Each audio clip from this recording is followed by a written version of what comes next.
ವೀಕ್ಷಕರೇ, ನಮ್ಮ ಕರ್ನಾಟಕ ಸುದ್ದಿಗೆ ಸ್ವಾಗತ. ನಾನು ಸವಿತಾ ದೊಡ್ಡಯ್ಯ. ಹೇಮಾವತಿ ಎಕ್ಸ್‌ಪ್ರೆಸ್ ಕೆನಾಲ್ ವಿರೋಧಿಸಿ ನಡೆಸುತ್ತಿದ್ದ ಹೋರಾಟ ನಿನ್ನೆ ಎರಡನೇ ದಿನ ತುಂಬಾ ತೀವ್ರತೆ ಪಡೆದುಕೊಂಡಿತ್ತು. ಪಾದಯಾತ್ರೆಯಲ್ಲಿ ಸಾವಿರಾರು ಜನಸಂಖ್ಯೆ ಭಾಗಿಯಾಗಿತ್ತು. ಈ ವೇಳೆ ಗೃಹ ಸಚಿವ ಡಾಕ್ಟರ್ ಜಿ ಪರಮೇಶ್ವರ್ ಅವರ ಮನೆಗೆ ಮುತ್ತಿಗೆ ಹಾಕುವ ಯತ್ನ ಕೂಡ ನಡೆಯಿತು. ಹೌದು ವೀಕ್ಷಕರೇ, ಹೇಮಾವತಿ ಎಕ್ಸ್‌ಪ್ರೆಸ್ ಕೆನಾಲ್ ವಿರೋಧಿಸಿ ಬಿಜೆಪಿ ಮತ್ತು ಜೆಡಿಎಸ್ ನಡೆಸುತ್ತಿರುವ ಹೋರಾಟಕ್ಕೆ ನಿನ್ನೆ ಎರಡನೇ ದಿನದ ಮುಕ್ತಾಯ.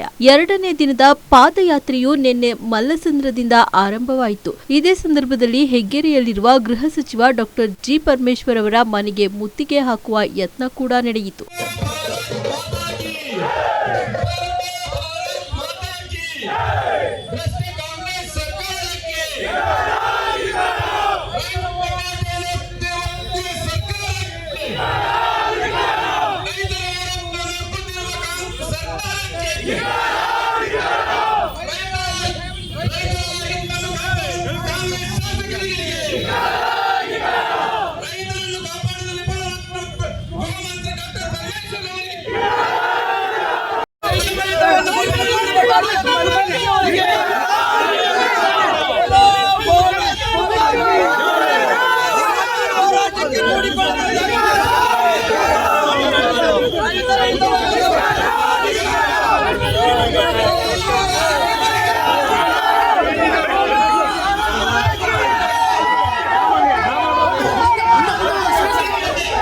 ಗೃಹ ಸಚಿವರ ವಿರುದ್ಧ ಧಿಕ್ಕಾರ ಕೂಗಿದರು. ಬಿಜೆಪಿ ಶಾಸಕ ಸುರೇಶ್ ಗೌಡ, ಬಿಜೆಪಿ ಅಧ್ಯಕ್ಷ ಹೆಬ್ಬಾಕ ರವಿ ನೇತೃತ್ವದಲ್ಲಿ ಪಾದಯಾತ್ರೆ ನಡೆಯಿತು. ಪಾದಯಾತ್ರೆಗೆ ಬಂದಿದ್ದವರನ್ನ ಪೊಲೀಸರು ತಡೆದು ವಾಪಸ್ ಕಳಿಸಿದ ಘಟನೆ ಕೂಡ ನಡೆಯಿತು. ಇದೇ ಸಂದರ್ಭದಲ್ಲಿ ಪೊಲೀಸರು ಮತ್ತು ಪ್ರತಿಭಟನಾಕಾರರ ನಡುವೆ ವಾಗ್ವಾದ ಕೂಡ ನಡೆಯಿತು.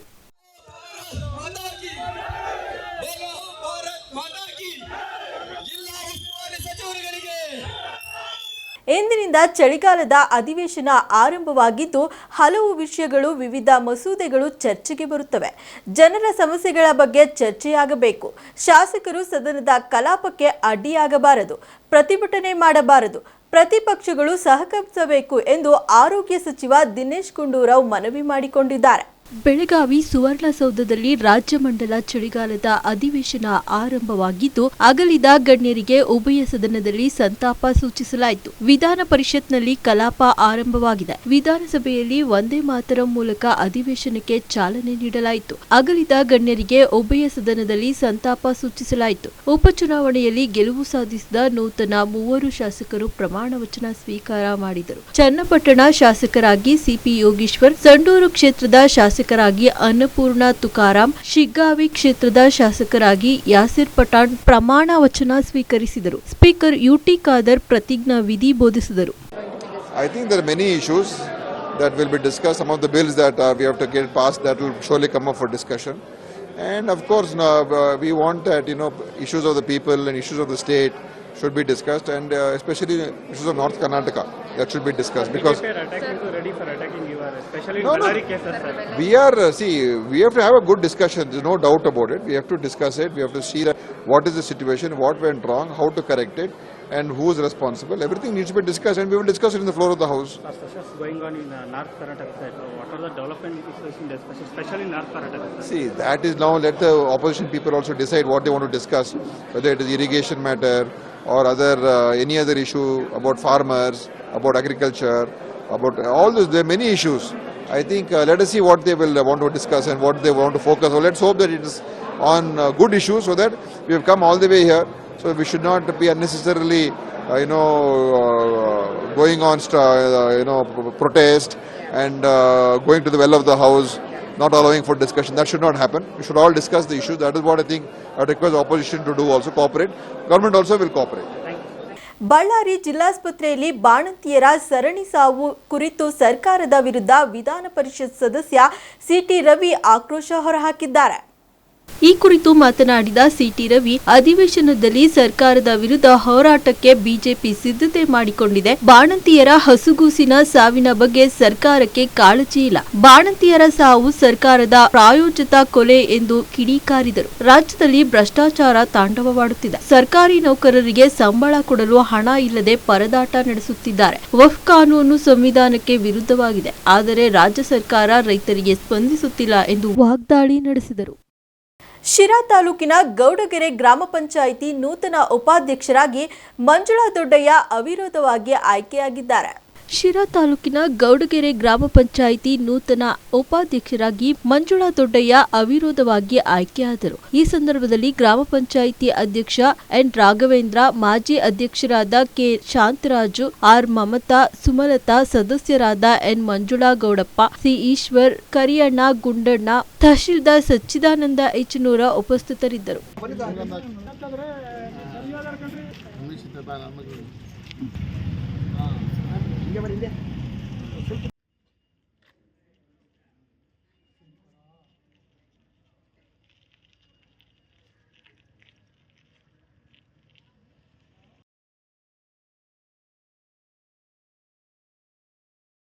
ಉಪಾಧ್ಯಕ್ಷರಾಗಿ ಮಂಜುಳಾ ದೊಡ್ಡಯ್ಯನವರು ಇವತ್ತು ಗೌಡಗೆರೆ ಪಂಚಾಯತಿಗೆ ಅವಿರೋಧವಾಗಿ ಆಯ್ಕೆಯಾಗಿದ್ದಾರೆ. ಎಲ್ಲ 17 ಜನ ಸದಸ್ಯರಿಗೂ ಸೇರಿ ಆ ಅಮ್ಮನ ಅವಿರೋಧವಾಗಿ ಆಯ್ಕೆ ಮಾಡಿದ್ದೀವಿ. ಇವತ್ತು ಮುಂದೆ ಏನು ಪಂಚಾಯತಿ ಹಿಂದಿಂದ ನಾವು ಉಪಾಧ್ಯಕ್ಷರು ನಡೆಸ್ಕೊಂಬಂದು ಆ ಥರ ಹಳ್ಳಿಗಳಿಗೆ ಏನು ಬೇಕು ಯಾಕೆ ಬೇಕು ಅಂತೇಳಿ ಆಯಮ್ಮನನ್ನು ಸಂಘಟನೆ ಮಾಡಿ ಅಧ್ಯಕ್ಷ ಕೇಳಿದ್ದು ಗೊತ್ತಿಲ್ಲದ್ದು ಕೇಳ್ಕೊಂಡು ಆಯಮ್ಮ ಒಳ್ಳೆ ಕೆಲಸ ಮಾಡ್ಕೊಂಡು ಹೋಗಲಿ ಅಂತ ನಮ್ಮೆಲ್ಲರ ಆಶೀರ್ವಾದ. 17 ಜನನು ನಾವು ಎಲ್ಲ ಒಂದೇ. ಈ ದಿನ ನಮ್ಮ ಗೌಡಗೆರೆ ಗ್ರಾಮ ಪಂಚಾಯಿತಿಯ ಉಪಾಧ್ಯಕ್ಷರ ಒಂದು ಚುನಾವಣೆಗೆ ಏನಿವತ್ತೆಲ್ಲ ನಮ್ಮ ಗೌರವಾನ್ವಿತ 17 ಜನ ಸದಸ್ಯರು ಸೇರಿ ಅವಿರೋಧವಾಗಿ ಆಯ್ಕೆ ಮಾಡಿದ್ದಾರೆ. ಮೊದಲನೇದಾಗಿ ಎಲ್ಲ ನಮ್ಮ ಅಧ್ಯಕ್ಷಗಳಿಗೂ ಮತ್ತು ಮಾಜಿ ಅಧ್ಯಕ್ಷಗಳಿಗೂ ಮಾಜಿ ಉಪಾಧ್ಯಕ್ಷಗಳಿಗೂ ಎಲ್ಲ ಸರ್ವಾನು ಸದಸ್ಯರುಗಳಿಗೂ ಕೂಡ ಈ ಸಂದರ್ಭದಲ್ಲಿ ಅಭಿನಂದನೆಗಳನ್ನು ಸಲ್ಲಿಸ್ತೀನಿ. ಶಿರಾ ತಾಲೂಕು ಸಾರ್ವಜನಿಕ ಆಸ್ಪತ್ರೆಗೆ ಜಿಲ್ಲಾಧಿಕಾರಿ ಶುಭಾ ಕಲ್ಯಾಣ್ ದಿಢೀರ್ ಭೇಟಿ ನೀಡಿ ಪರಿಶೀಲನೆ ನಡೆಸಿದ್ದಾರೆ. ತಾಲೂಕು ಆಸ್ಪತ್ರೆಯ ವಾರ್ಡ್, ಐಸಿಯು, ಒಪಿಡಿಗಳಿಗೆ ಭೇಟಿ ನೀಡಿ ಅಲ್ಲಿನ ಸ್ವಚ್ಛತೆಯನ್ನ ಡಿಸಿ ಶುಭಾ ಕಲ್ಯಾಣ್ ಪರಿಶೀಲಿಸಿದರು. ಆಸ್ಪತ್ರೆಯ ವ್ಯವಸ್ಥೆಯ ಬಗ್ಗೆ ಸ್ವತಃ ರೋಗಿಗಳಿಂದ ಮಾಹಿತಿ ಪಡೆದರು.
ನಂತರ ಮಾತನಾಡಿದ ಜಿಲ್ಲಾಧಿಕಾರಿ ಶುಭಾ ಕಲ್ಯಾಣ್ ಅವರು, ನಾವು ಶಿರಾ ತಾಲೂಕು ಆಸ್ಪತ್ರೆಗೆ ಭೇಟಿ ನೀಡಿ ಆಸ್ಪತ್ರೆಯ ನಿಯಮ ಪಾಲನೆ ಮತ್ತು ಸ್ವಚ್ಛತೆ ಬಗ್ಗೆ ಪರಿಶೀಲಿಸಿದ್ದೇವೆ. ಯೂಸ್ ಆದ ಬಾಟಲ್ಗಳನ್ನು ಹಾಗೆ ಇಟ್ಟಿರುವುದು ಕಂಡು ಬಂದಿದೆ. ಹೀಗಾಗಿ ಸಿಬ್ಬಂದಿಗಳಿಗೆ ಸ್ವಚ್ಛವಾಗಿಟ್ಟುಕೊಳ್ಳಲು ಸೂಚನೆ ನೀಡಿದ್ದೇನೆ ಎಂದು ತಿಳಿಸಿದರು. ಎಲ್ರಿಗೂ ನಮಸ್ಕಾರ. ಇವತ್ತು ಶಿರಾ ತಾಲೂಕಲ್ಲಿ ನಾವು ತಾಲೂಕು ಹಾಸ್ಪಿಟಲ್ ಭೇಟಿ ಮಾಡಿದ್ದೀವಿ.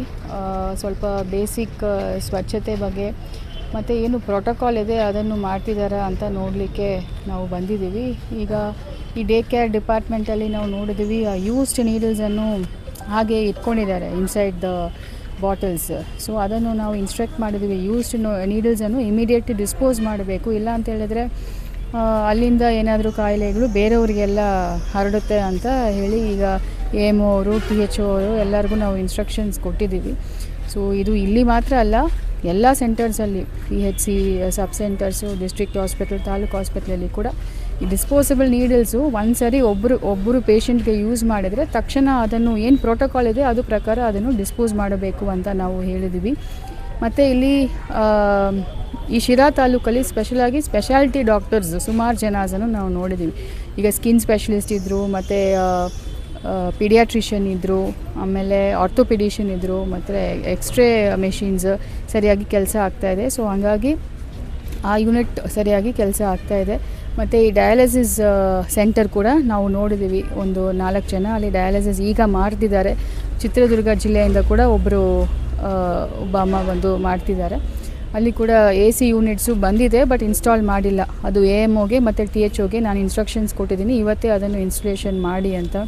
ಬಿಕಾಸ್ ಅಲ್ಲಿ ಬಂದು ಡಯಾಲಿಸಿಸ್ ಮಾಡೋರೆ ತೀರಾ ಒಂದು ಪೇಯ್ನಲ್ಲಿ ಇರ್ತಾರೆ. ಅಟ್ಲೀಸ್ಟ್ ಸ್ವಲ್ಪ ಎ ಸಿ ಇದ್ದರೆ ಅವ್ರಿಗೆ ಅನುಕೂಲ ಆಗುತ್ತೆ ಅನ್ನೋ ದೃಷ್ಟಿ ಇದೆ. ಮತ್ತು ಎ ಸಿ ಬಂದಿದೆ, ಅದನ್ನು ಇನ್ಸ್ಟಾಲ್ ಮಾಡಲಿಕ್ಕೆ ಅರ್ಧ ಗಂಟೆ ಆಗುತ್ತೆ, ಬೇಗ ಮಾಡಿಸಿ ಅಂತ ಅದು ಕೂಡ ನಾವು ಇನ್ಸ್ಟ್ರಕ್ಷನ್ಸ್ ಕೊಟ್ಟಿದ್ದೀವಿ. ಮತ್ತು ಟ್ರಾಮಾ ಕೇರ್ ಸೆಂಟರ್ ಕೂಡ ನೀಟಾಗಿ ಅವರು ಮೇಂಟೈನ್ ಮಾಡಿದ್ದಾರೆ. ಟಾಯ್ಲೆಟ್ಸ್ ಎಲ್ಲ ಕೂಡ ನೀಟಾಗಿ ಇದೆ. ಮತ್ತು ಇದು ಇಲ್ಲದೆ ನಾವು ಹಾಸ್ಟೆಲ್ಸ್ಗಳು ಕೂಡ ನಾವು ವಿಸಿಟ್ ಮಾಡಿದ್ದೀವಿ. ಹಾಸ್ಟೆಲ್ಸಲ್ಲಿ ಕೂಡ ಕೆಲವು ಹಾಸ್ಟೆಲ್ಸ್ 20 ವರ್ಷಕ್ಕಿಂತ ಹೆಚ್ಚು ವರ್ಷ ಆಗಿರುವ ಹಾಸ್ಟೆಲ್ಸು ಸ್ವಲ್ಪ ಅಲ್ಲಿ ನೀಟ್ನೆಸ್ಸು ಮತ್ತು ಆ ಫ್ಯಾನ್ಸ್ ಎಲ್ಲ ಸ್ವಲ್ಪ ನೀಟಾಗಿ ಮೇಂಟೈನ್ ಮಾಡೋಕ್ಕೆ ಅಲ್ಲಿ ವಾರ್ಡನ್ಗೆ ಹೇಳಿದ್ದೀವಿ. ಒಂದು ಕಡೆ ವಾರ್ಡನ್ ಇರಲಿಲ್ಲ, ಸೊ ಅದು ಕೂಡ ಕನ್ಸರ್ನ್ ಎ ಡಿ ಸೋಷಿಯಲ್ ವೆಲ್ಫೇರ್ಗೆ ಹೇಳಿದ್ದೀವಿ ವಾರ್ಡನ್ಸ್ ಇರಲೇಬೇಕು ಅಂತ.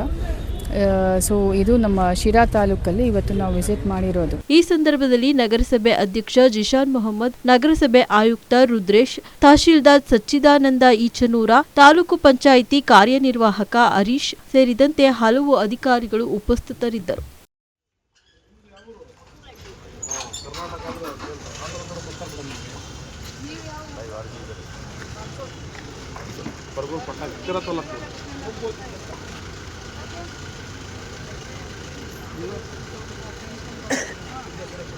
ಶಿರಾ ತಾಲೂಕಿನ ಶ್ರೀ ಏತಪ್ಪ ಸ್ವಾಮಿ ಜಾತ್ರಾ ಮಹೋತ್ಸವ ಅದ್ದೂರಿಯಾಗಿ ನಡೆಯಿತು. ಶಿರಾ ತಾಲೂಕಿನ ದ್ವಾರನಕುಂಟೆ ಗ್ರಾಮದಲ್ಲಿ ಶ್ರೀ ಚಿತ್ರಲಿಂಗೇಶ್ವರ ಸ್ವಾಮಿ, ಶ್ರೀ ಏತಪ್ಪ ಸ್ವಾಮಿ, ಶ್ರೀ ಬಂಡಾರದಮ್ಮ, ಶ್ರೀ ಕದ್ರಿ ನರಸಿಂಹಸ್ವಾಮಿ ದೇವರುಗಳ ಉತ್ಸವ ವಿಜೃಂಭಣೆಯಿಂದ ನೆರವೇರಿ ನೂರಾರು ಭಕ್ತರು ಈ ಜಾತ್ರಾ ಮಹೋತ್ಸವದಲ್ಲಿ ಪಾಲ್ಗೊಂಡು ಭಕ್ತಿ ಸಮರ್ಪಿಸಿ ತಮ್ಮ ಇಷ್ಟಾರ್ಥ ಸಿದ್ಧಿಗಾಗಿ ಪ್ರಾರ್ಥಿಸಿದರು.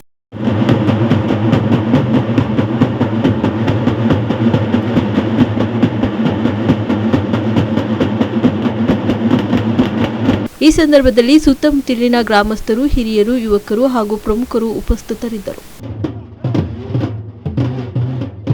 2025ರ ಜನವರಿಯಲ್ಲಿ ಮುಖ್ಯಮಂತ್ರಿ ಸಿದ್ದರಾಮಯ್ಯ ಅವರು ಶಿರಾ ನಗರಕ್ಕೆ ಆಗಮಿಸುವ ಹಿನ್ನೆಲೆಯಲ್ಲಿ ಜಿಲ್ಲಾಧಿಕಾರಿ ಶುಭಾ ಕಲ್ಯಾಣ್ ಅವರು ನಗರಕ್ಕೆ ಭೇಟಿ ಕೊಟ್ಟು ಸ್ಥಳ ಪರಿಶೀಲನೆ ನಡೆಸಿದರು.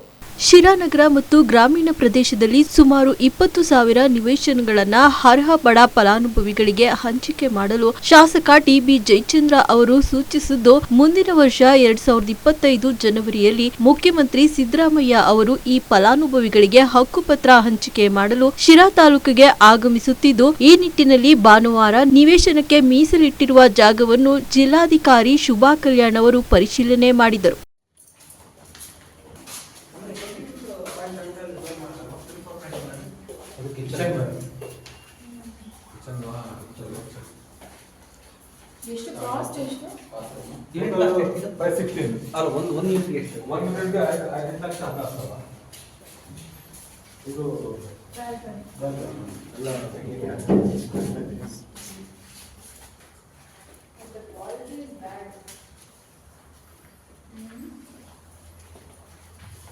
ಸಜೆಷನ್ ಇದ್ರೆ ಈಗ ಹೇಳ್ಬೋದು.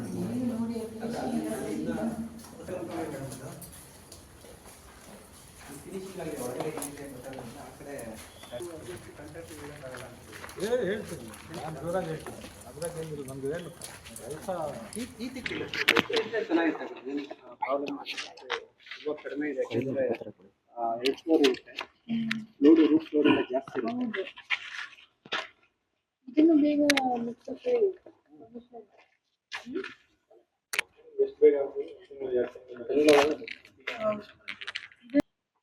ಎಲ್ರಿಗೂ ನಮಸ್ಕಾರ.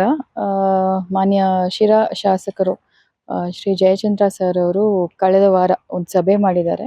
ಅದರಲ್ಲಿ ನಮ್ಮ ಶಿರಾ ತಾಲೂಕು ರೂರಲಲ್ಲಿ ಮತ್ತು ಸಿಟಿಯಲ್ಲಿ ಏನೇನು ನಿವೇಶನಕ್ಕೆ ಆಶ್ರಯಕ್ಕೆ ಈಗಾಗಲೇ ಜಾಗ ಗುರುತು ಮಾಡಿ ಕಂದಾಯ ಇಲಾಖೆಯಿಂದ ಹಸ್ತಾಂತರ ಮಾಡಿದ್ವಿ ಗ್ರಾಮ ಪಂಚಾಯತಿಗೆ, ಅದನ್ನು ಸೈಟ್ಸ್ ಡೆವಲಪ್ ಕೊಡಲಿಕ್ಕೆ. ಮತ್ತು ವಿಶೇಷವಾಗಿ ಇವತ್ತು ನಾನು ಇಲ್ಲಿ ಬಂದಿರುವುದು ನಮ್ಮ ಶಿರಾ ನಗರಸಭೆ CMCಯಲ್ಲಿ ಸುಮಾರು ಒಂದು 160 ಎಕರೆ ಜಮೀನು ಈಗಾಗಲೇ ನಗರಸಭೆ ವಶದಲ್ಲಿ ಇದೆ ಅಂತ ನಮ್ಮ ಮಾನ್ಯ ಶಾಸಕರು ಹೇಳಿದ್ದಾರೆ. ಮತ್ತು ನಮ್ಮ CMC ಅಧ್ಯಕ್ಷರು ಕೂಡ ಮತ್ತು ನಮ್ಮ ತಹಸೀಲ್ದಾರ್ ಶಿರಾ, PDDUDC ತುಮಕೂರಿಂದ ಬಂದಿದ್ದಾರೆ, ಮತ್ತು ನಮ್ಮ ಕಮಿಷನರ್ ಕೂಡ ಇದ್ದಾರೆ.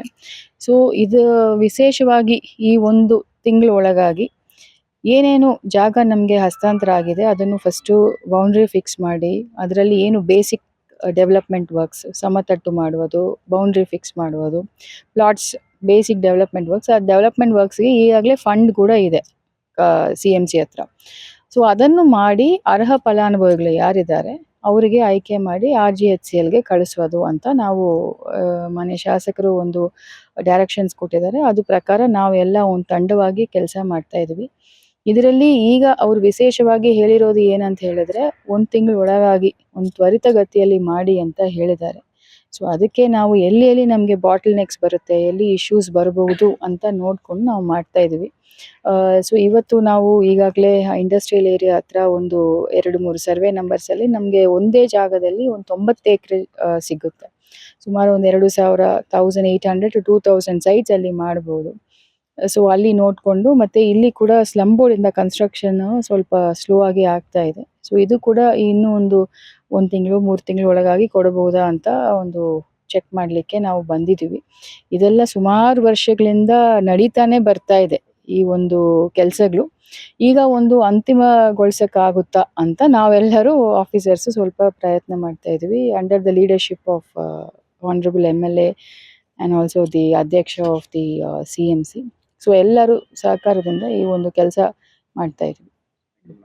ಈ ಸಂದರ್ಭದಲ್ಲಿ ನಗರಸಭೆ ಅಧ್ಯಕ್ಷ ಜಿಶಾನ್ ಮೊಹಮ್ಮದ್, ನಗರಸಭೆ ಆಯುಕ್ತ ರುದ್ರೇಶ್, ತಹಶೀಲ್ದಾರ್ ಸಚ್ಚಿದಾನ್ ಕೂಚನೂರ, ತಾಲೂಕು ಪಂಚಾಯಿತಿ ಕಾರ್ಯನಿರ್ವಾಹಕ ಹರೀಶ್ ಸೇರಿದಂತೆ ಹಲವು ಅಧಿಕಾರಿಗಳು ಉಪಸ್ಥಿತರಿದ್ದರು.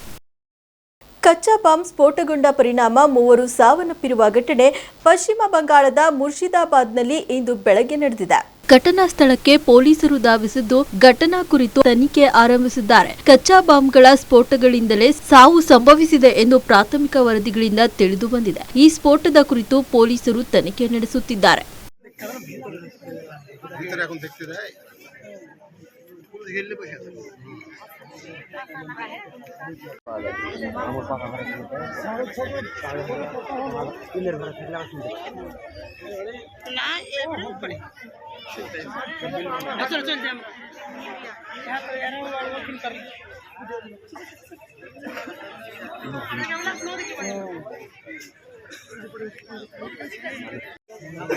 ಇಷ್ಟಿತ್ತು ಈ ಹೊತ್ತಿನ ಸುದ್ದಿ ಮತ್ತು ಮನೋರಂಜನೆಗಾಗಿ ನೋಡ್ತಾ ಇರಿ ನಮ್ಮ ಕರ್ನಾಟಕ ಟಿವಿ. ಇದು ಕನ್ನಡಿಗರ ಭರವಸೆ.